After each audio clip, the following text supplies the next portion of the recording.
जय श्री कृष्ण।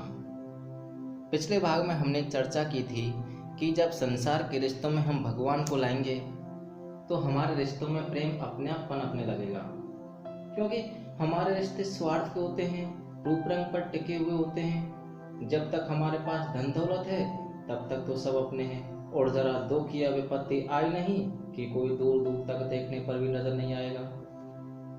तब जाकर आदमी को सिर्फ गोविंद की याद आती है।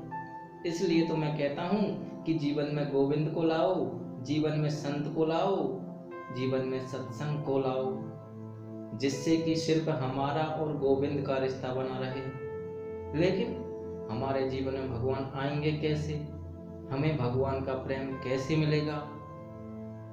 क्या हमें पूजा पाठ करने से गोविंद का प्रेम मिल जाएगा? क्या हमें जपमाला करने से भगवान मिलेंगे? क्या व्रत उपवास करने से भगवान मिलेंगे?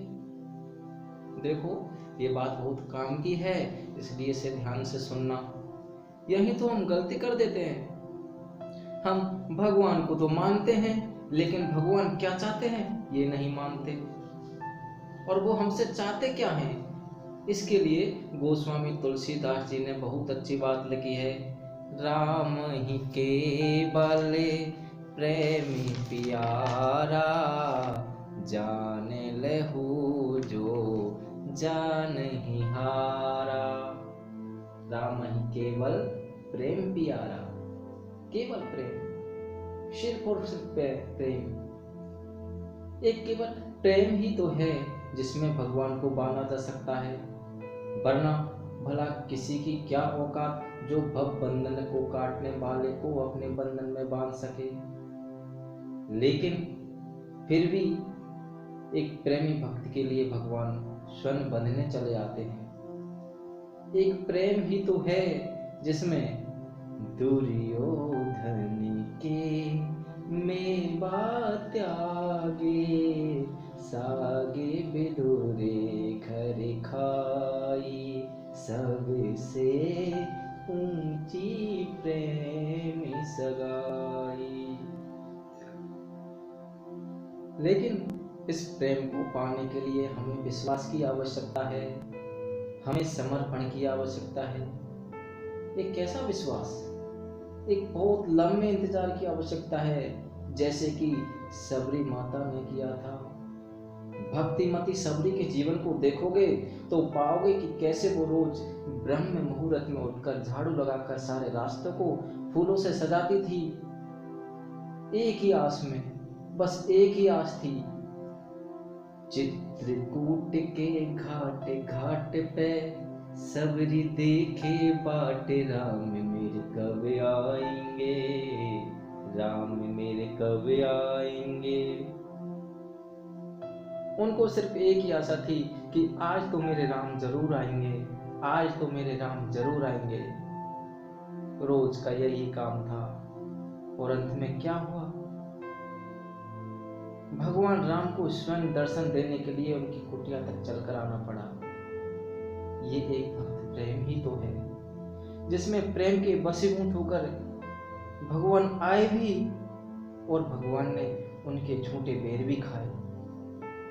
ये सिर्फ एक भगवान के अलावा इतना दयालु और कौन हो सकता है? दुनिया में भला ऐसा कौन कर सकता है? लेकिन फिर भी हम गलती करते हैं। भगवान की पूजा पाठ तो करते हैं, लेकिन बदले में अपनी भौतिक इच्छाओं की पूर्ति के लिए भगवान से तरह तरह की बातें मांग लेते हैं। हे प्रभु, मेरा ये काम कर दो, आज मेरा ये दुकान सही नहीं चल रही है, आज मेरा ये धंधा बंद हो गया, हे भगवान आज मेरा घर गृहस्थी में ये समस्या आ गई। बस इन्हीं के चक्कर में पड़े रहते हैं। हालांकि भगवान इतने दयालु हैं कि भक्त की इन इच्छाओं को पूरी तो कर देते हैं, लेकिन भगवान का प्रेम उन भक्तों को नहीं मिल पाता है। क्योंकि और जब प्रेम ही नहीं होगा तो फिर भगवान हमारे जीवन में आएंगे कैसे? और फिर इससे बड़ी बात यह भी है कि आज हमने हमारे इस देवता पर जा रहे हैं, कल कहीं और जा रहे हैं, परसों कहीं और जाएंगे, लेकिन पूरी जिंदगी निकल जाती है, लेकिन ये पता नहीं चलता कि हमारा इष्ट कौन है। तो फिर भगवान से प्रेम कैसे होगा? इसलिए रहीम दास जी ने लिखा है कि हमारा प्रेम मछली की तरह होना चाहिए। कैसा? कि जल बिछुरते मर जाए। मछली को जल से बाहर निकालो, तुरंत तड़प तड़प कर मर जाती है।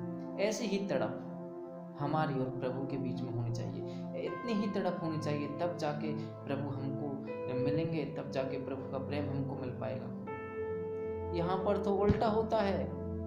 हमारा प्रेम एक भौरे की तरह होता है, एक भ्रमर की तरह होता है।